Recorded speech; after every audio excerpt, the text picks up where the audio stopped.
supermarché. La boue a défiguré le centre-ville de Morlaix. Dans cette boutique de vêtements, il y en a pour des milliers d'euros de dégâts. 25 000, 30 000 peut-être, marchandises. Là, vous ne pourrez pas rouvrir d'ici. On va ouvrir, mais avec déjà la moitié de la marchandise, parce que les plus hauts qui abandonnent tout bas et ça abandonne. Même chose dans ce magasin de photos. Le propriétaire a déjà connu des inondations, notamment en 2013. Mais cette fois-ci, il a été surpris. C'est habituel tous les 2-3 ans l'hiver, au mois d'octobre ou au mois de février. Mais au mois de juin, c'est jamais arrivé. Cette femme vient de revenir chez elle. Il y a quelques heures encore, son appartement était inaccessible.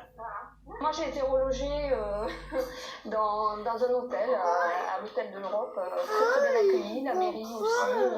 Son hall d'immeuble est encore recouvert de boue. C'est tout Morlaix, rez-de-chaussée qui est comme ça. De toute façon, Dans le garage, une dizaine de voitures ont été inondées jusqu'en haut des roues.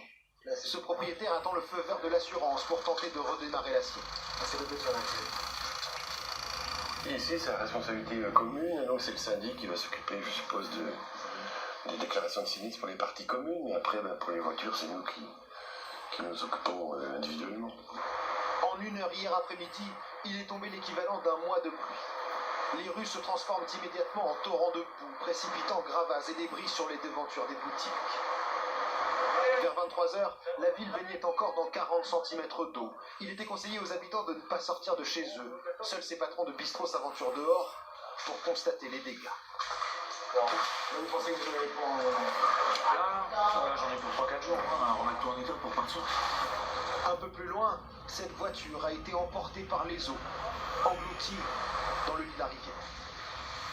Toute la nuit, il a fallu nettoyer. Les agents de la mairie ont travaillé tard hier soir et depuis 5 heures ce matin. J'ai 2500 litres d'eau là. Donc ça, on peut faire un peu de travail quand même. Franchement, je sais pas. Je sais pas du tout. Le temps que ça prendra. Une centaine de pompiers continuent de prêter main forte aux habitants. Ils sont intervenus plus de 200 fois hier soir. Pour l'heure, ils n'ont compté ni blessés, ni disparus.